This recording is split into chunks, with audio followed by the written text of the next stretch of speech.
My first quarter was spent on the northwest side of Chicago. Grew up a common man kind of existence. Oldest of 8 children, all of us in parochial school. How my parents paid the tuition bills, probably a miracle looking back. My story begins with that education, and actually began in high school, where I got my first job in food ingredients. I worked summer times at a wonderful company called Food Materials Corporation, where I was a summer intern in high school at St. Pat's. And then during college, I went to U of I Chicago, UIC. I was a year-round intern and learned the basics of the flavor industry in manufacturing.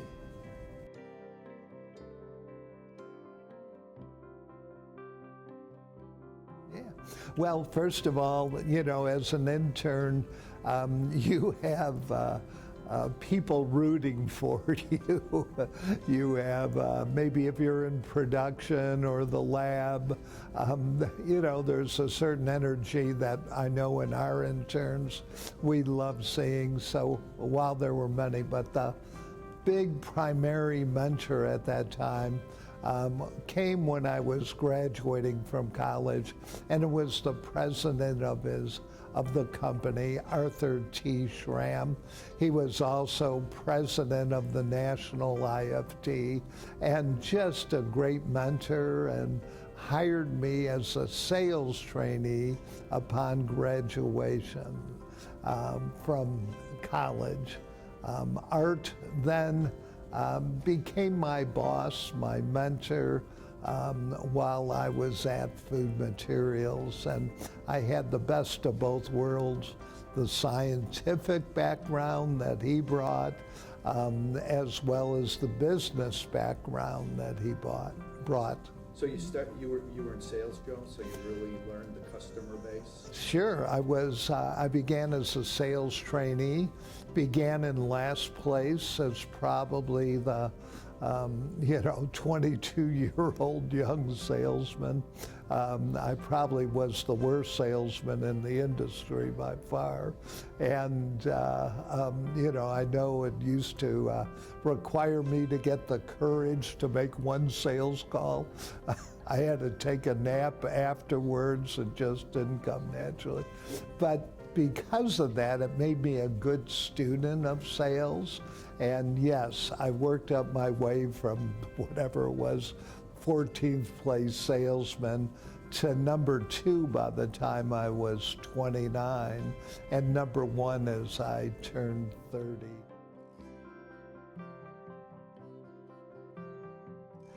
That and the fact that regardless of the business, revenue generation and learning how to generate revenue in any business is a very important knowledge base and necessary for you to duplicate yourself and scale any business. So as I became number 1, I was also named to the executive committee of the company, where I served as assistant to the president and represented sales and marketing. So how long were you there, Joe? I was there from the time I was 16 for 21 years, I guess it was, when I left to start FONA, and left as an executive team member, left as number 1 salesman, and started over, went to the bottom income-wise. I think, as every entrepreneur knows, it takes about 3 times longer than you think and costs 3 times as much money as your worst estimates. So like most entrepreneurs, that overcoming that financial pressure at the beginning of each business. I guess we were technically insolvent for the for several years. I think what happened, that mentor that I was so fond of, Art Schramm, passed away. He was in his, I think he may have just been in his late 60s, perhaps turned 70 at the time. And after he passed away, the owner of the company stepped down and became president. I was like 34 or 35 and ran really sales and marketing, I certainly would have liked an opportunity to certainly lead the offense of that business and everything. But the owner stepped in and began to run I would call it a cash strategy. Couldn't articulate it back then, but he began to run a cash strategy, and I was running a profitable growth strategy. Reinvest the profits in the business, add the right people, and grow. And when he came in, he wanted to run more of a cash strategy and increase EBITDA. Unbeknownst to me, he had been diagnosed with prostate cancer. Back in those days, executives didn't share anything, I still called him, his last name was Koch. He pronounced it Coach. So he was Mr. Coach to me. I was Joey to him. Hey Joey, because I was young Joe, but he had already purposed in his mind to sell food materials, and after I left, he did sell it to Bush Boak and Allen, who was acquired by IFF. So this great little independent company that I helped build, was also a very valuable company. Meanwhile, I had left, with a second mortgages, my 401k, and began a startup known as Flavors of North America.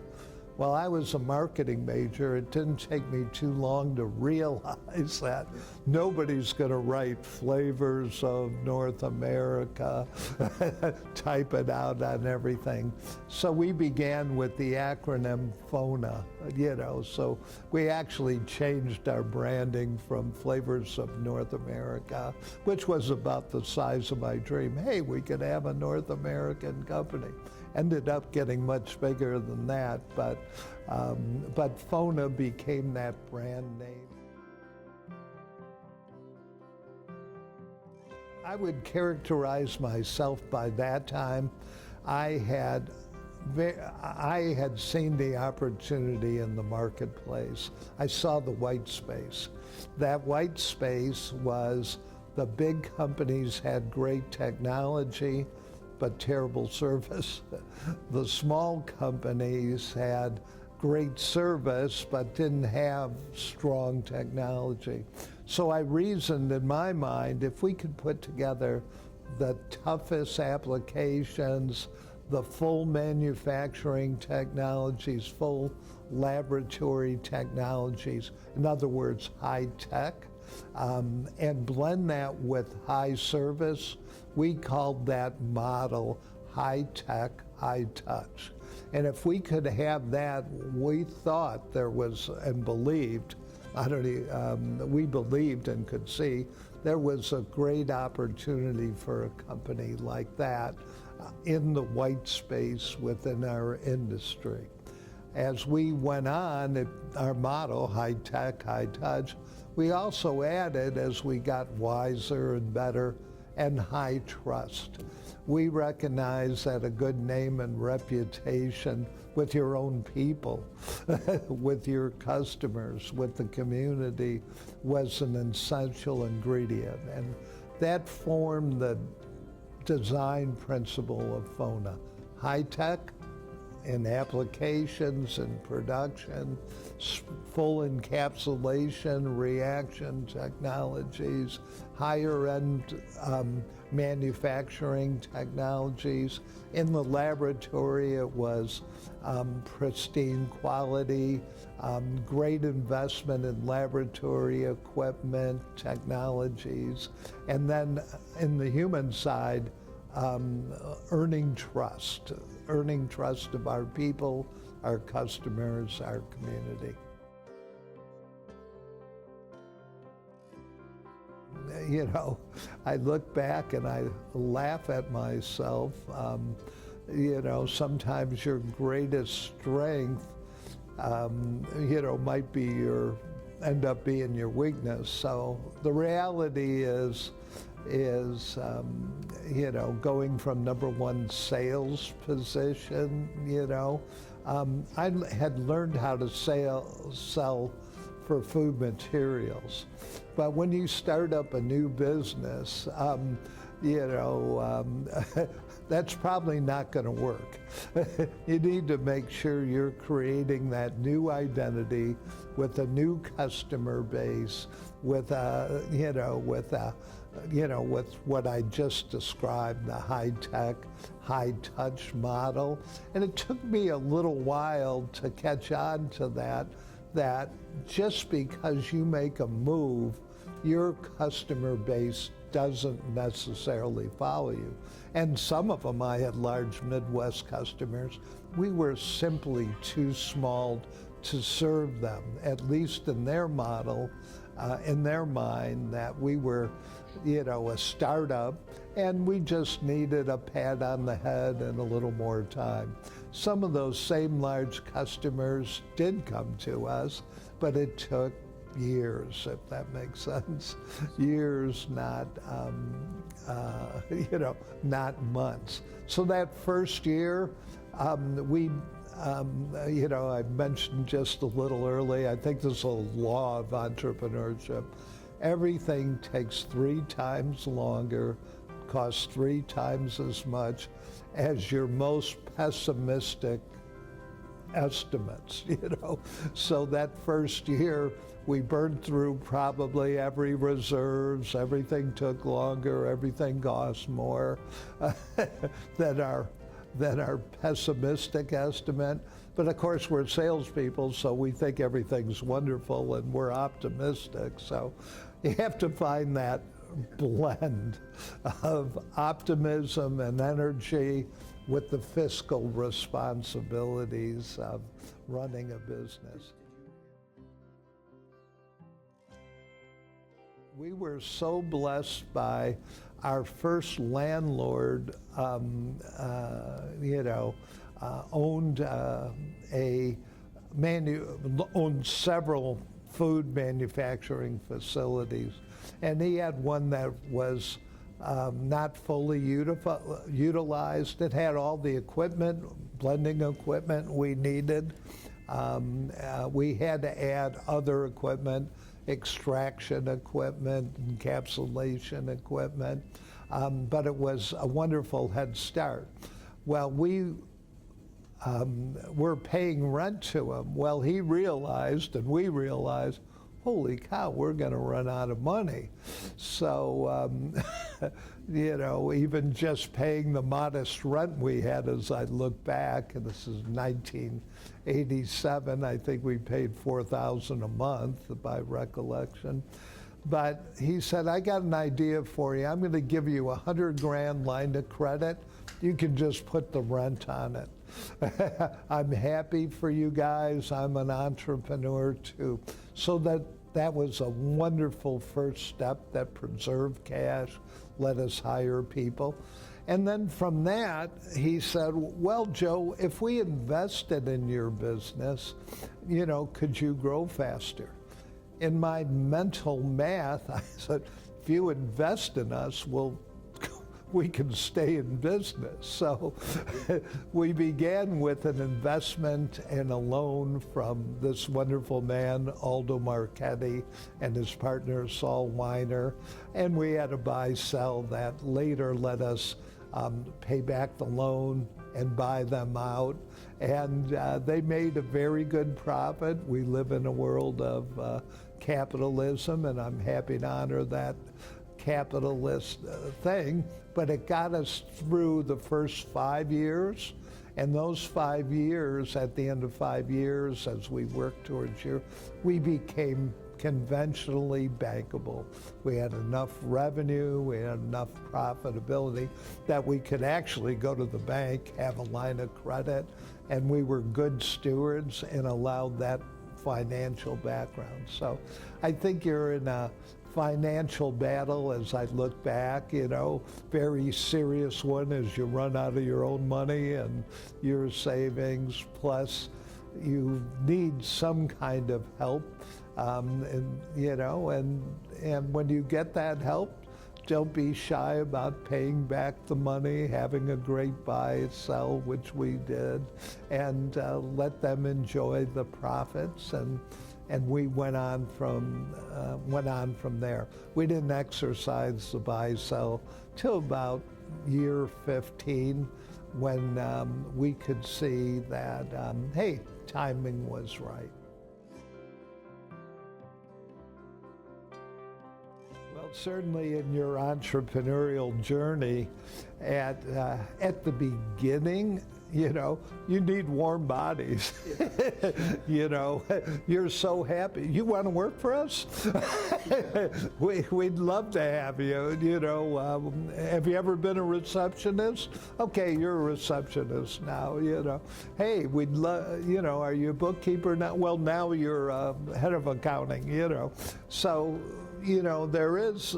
I don't want to minimize how important that staffing has always been, but it begins with warm bodies. And then as you grow and get smarter and everything else, then you begin to focus on the right bodies, for lack of a better word, the right scientists, the right flavor chemists, the right head of accounting and everything. Not that we didn't have some people who spent years and years with us.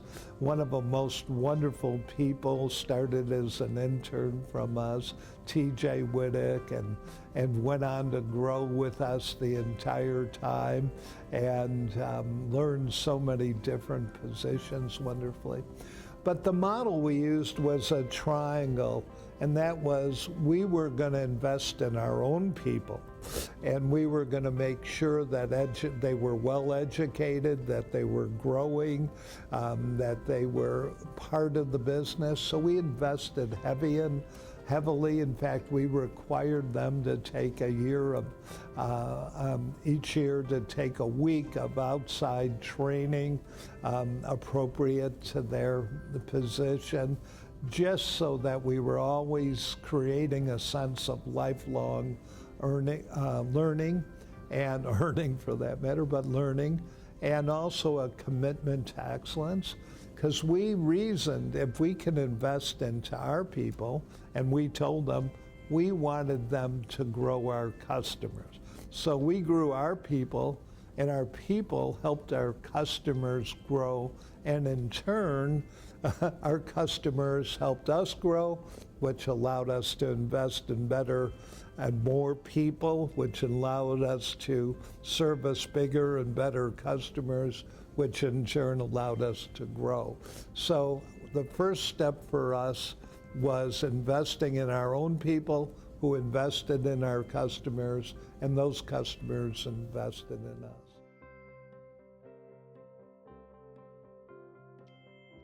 We're grateful for the community that we were in. Not all communities welcome manufacturing. Especially flavors with smells. Yeah, and we invest in the best scrubbing equipment so we wouldn't be burden to the community, but we also invested in internship programs. We invited the high school science classes to come, and we had a program for them where they could learn the basics of food science and chemistry taught by our own PhDs, our own technical people, and we invested heavily. So me too, as I was checking out in line, I'd have a FONA logo on, and that FONA logo, oh, you work at FONA? Yeah. I said, I do. What do you do there? Oh, I'm on the executive team. How do you know FONA? Oh, my class went there. We had the best time, and that was amazing.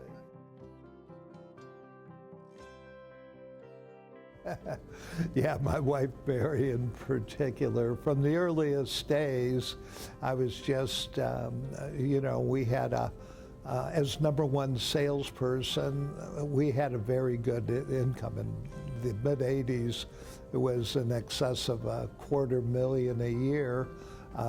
Not because I was particularly so wonderful, but out of that whole group of, north of 15 salespeople, my customers produced about 46% of the revenue of the company. So just the reward system and the bonus systems, when you have that kind of volume, produce that income. So we went from that kind of level of income, and Mary knew it, to less than what we paid in taxes. I think I was happy to, live on what we paid for taxes. But her philosophy, and we had our oldest son, Luke, was already born, and Kirk came shortly afterwards. And so in those days, Mary's support, and her answer was, well, if it, I know you want to do this, and maybe we'll talk about that for a minute. I know you want to do this, but when her friends said, why is Joe quitting his great job and everything else? He's, on the executive team. And she's, oh, he can find another job, but this opportunity looks right now. So her support was, those words, and her support was invaluable. It was everything. And yes, we did struggle. Second mortgages. I'd come home and I'd say, Mary, we need a new spray dryer.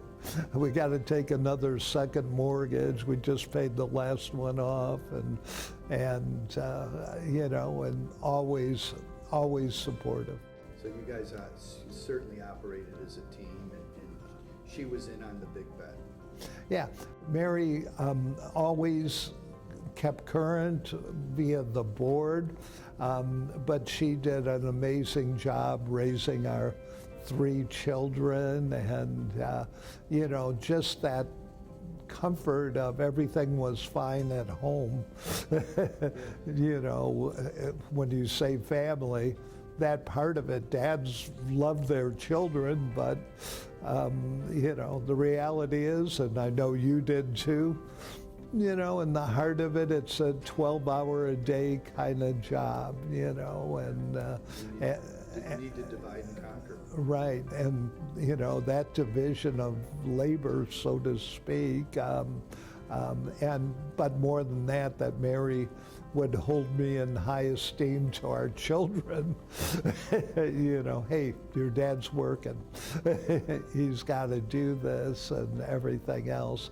Made the weekends, the time together, the vacations, even more enjoyable when we can all be together.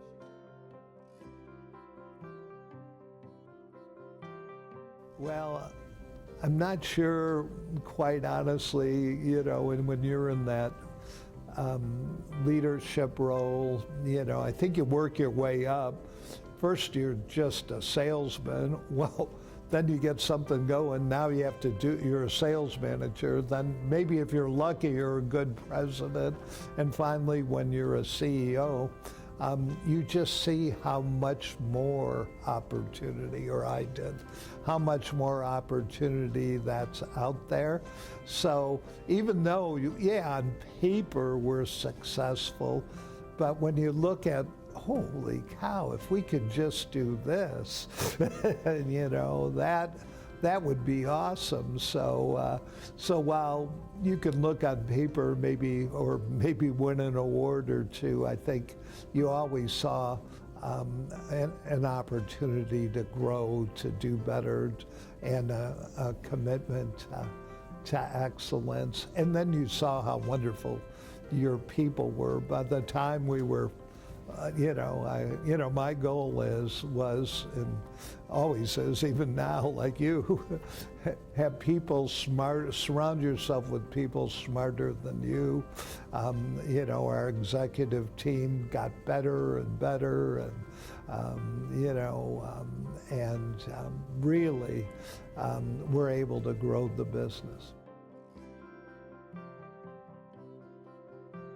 There's only one. I've won a number myself, but the one that FONA won, Fortune magazine runs a HR program called Great Places to Work, and there's over 10,000 applicants for Great Places to Work, just to be on the list. But we finished in the mid-size category. We had about 225 employees then. In the mid-size category, we won first place in America. And that award, the #1 workplace in America, is earned by your people. And that's probably my most proudest achievement, if that makes sense.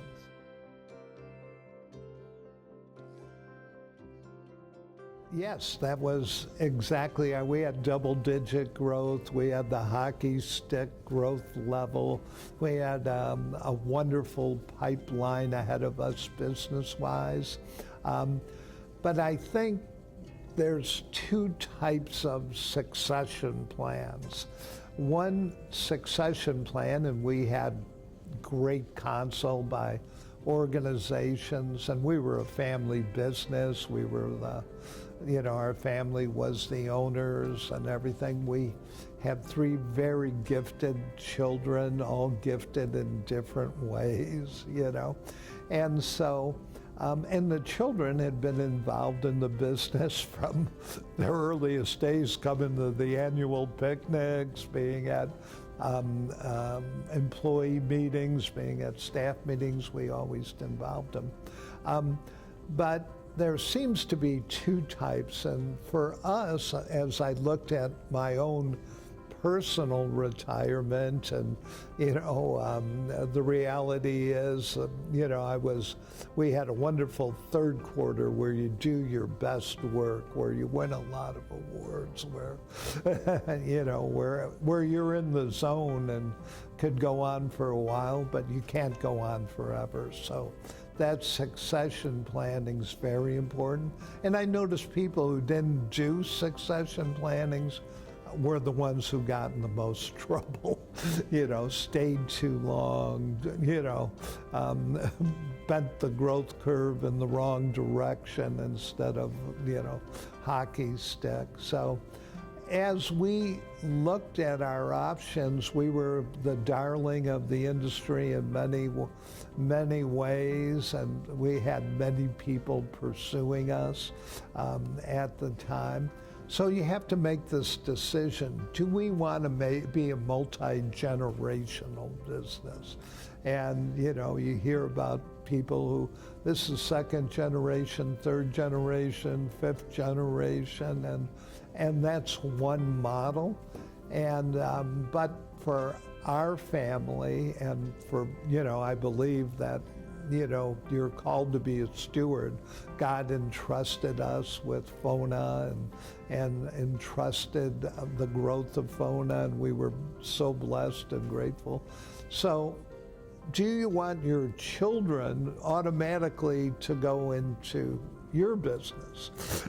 Or do you want them to pursue what's best for them, what's best for their careers? And again, we have 3 gifted children, and we kind of flipped the model. And talk about, we flipped the model, and we had been pursued.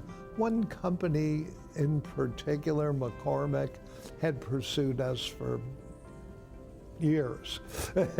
and during that pursuit, they got to know us. They got to know that our records, our awards, our commitment to quality, which was outstanding. I think we had 7 years without a defect reaching a customer, and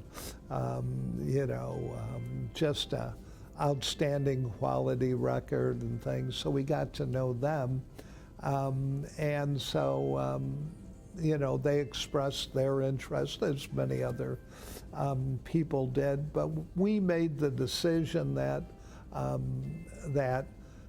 instead of, we're going to flip that model. Instead of generations long, we're going to send FONA off to global college. Yeah. We're going to send our, this child we created 34 years, I guess it was, off to global college. And McCormick looked like and was the best suitor to care for FONA, to take it to the next global level, as well as on our side, on our family side, we chose that, hey, we'll invest in our children and businesses that they care about. And our oldest son is a great real estate guy. Our middle son has his own studios. Our daughter's a wonderful, was a NICU nurse, and she's a little bit of a homesteader, but heads up some land projects for the family and everything. And so we reason investing in that generation and investing even in our grandchildren, which we were able to do, is another way succession works. I think that's important. You're worried about your own 3 children, but I was worried about all 225 children I have. So I feel I feel good that that we worked hard to make sure that their futures were safe and maybe a little better. Coming back to what it would have taken, and I think that's why entrepreneurship is so valuable. The reality is big corporations can't do pure entrepreneurship because you have to be unique, and most larger companies love standardization. So the value of an entrepreneurship kind of company, that's the reason they're valuable. It's not easy to do, and to create that in excess of that level of revenue in excess of $100 million is, well, a 34-year adventure. It's good. Entrepreneurship is good for big companies. This is the way that they can grow and scale themselves. And we just had to make sure it was good for our employees, for that. And I think every bit as important as our family decision was the decision for our employees. And things don't go perfect, all the time, but overall, that's because people change. They grow, they get smarter, they want to do different things, and so our 225 people, work family, had the opportunity to do different things. Well, they may have chose to get promoted at McCormick, but in real life they may have chosen to, go on and, take a leadership role somewhere else, or, they were well equipped to grow wherever they were planted. Well, the first quarter you get educated. The second quarter, you learn your industries. That was my food materials time, and where I worked my way up as a salesperson, saw the white space. Third quarter, you're in the zone. You no longer work. It's what you do, and you just get very good at it. Maybe you have enough learning that things become more intuitive. You see the patterns that are important. Fourth quarter is delightful. I'm there today, and now all I care about is second generation, and that's my children and their spouses, and we're blessed by great children and their great spouses. And also I care about now our grandchildren. So we just had our 8th grandchild, about 10 days ago, and he's our oldest. Luke Jr. his name is. I think we'll call him LJ. But the future of those 8 grandchildren, getting them ready for a future, and investing in their educations, investing in them, doesn't mean that we're rich, generous. This isn't some kind of thing. It means that, hey, you get to go to good schools, and you'll figure out what grade. We want you to get great grades, but you'll have the opportunity to do that, and it's nice when we get invited to our children's board meetings, but we're dads, so regardless of any credentials we have, I might get ignored just because I'm dad. But we can help, and our advisors can help them navigate their businesses. They have some wealth themselves because we did good estate planning, and they own part of FONA. The grandchildren own part of FONA. So we laid the groundwork in the third quarter for a fourth quarter. But I do advise people in the fourth quarter, this is a time that your estate planning needs to have to be done already, should be in a drawer. You don't have to think about it. This is a time in the fourth quarter. Hey, your children want to know your story. There's a number of tools you can use, like a Life Untold, a computer prompt that helps you get your story in writing, but there's other ones like that. So estate planning, communicating your story, and marrying my story, for example, to the grandchildren. I hope they pick it up for a book report when they're in high school someday. They're all, none of them are in high school yet, but those kind of things,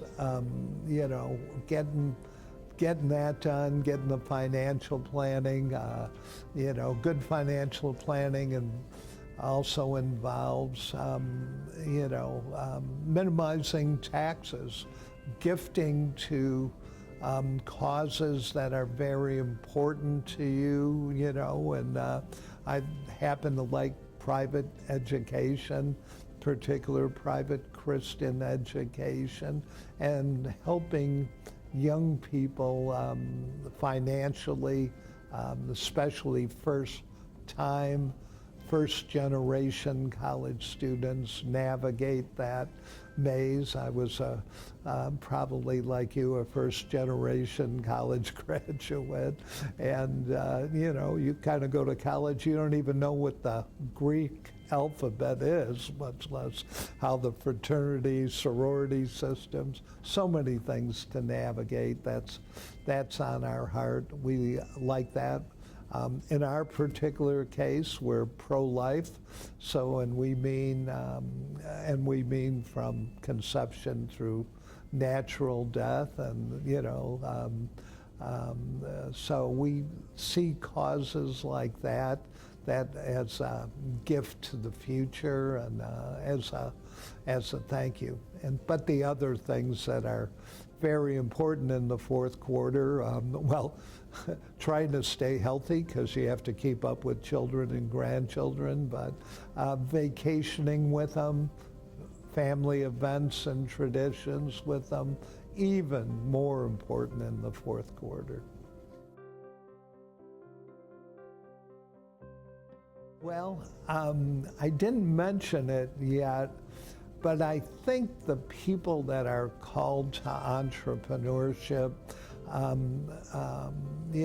there's a certain bloom where you're planted.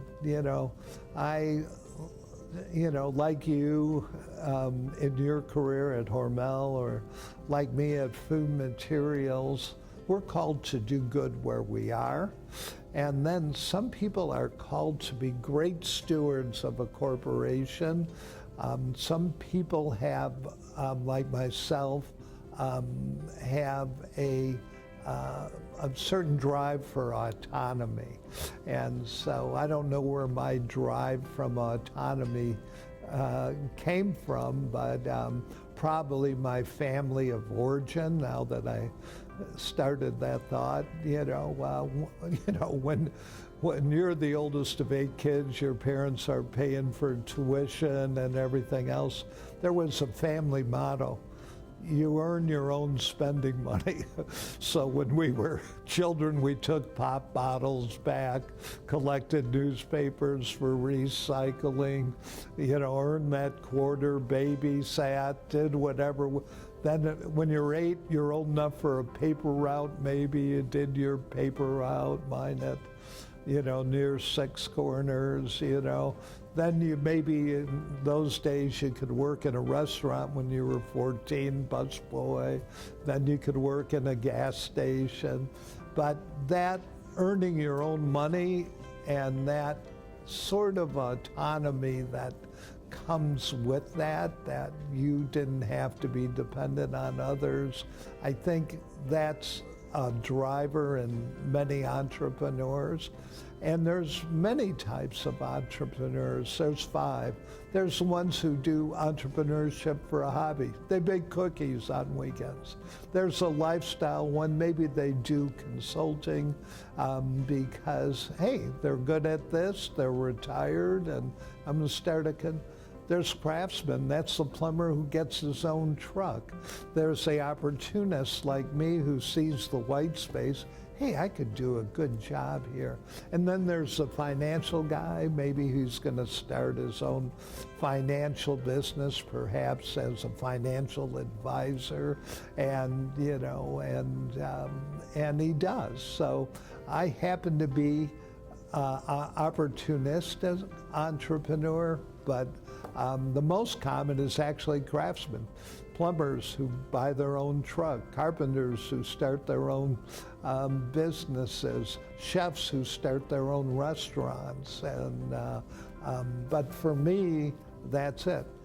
That being said, they're in a large corporation, they're in the third quarter, people like you, Don, just doing amazing things and being a good steward of the assets. Or a doctor who, I just had a shoulder replacement. He's so good, he does 180 a year, and you're comfortable, and he's learned every trick in the book and has a wonderful practice. So entrepreneurship does show up within corporations, within medical practices, in the field every day. So I think entrepreneurship is just a wonderful pursuit for just about anyone,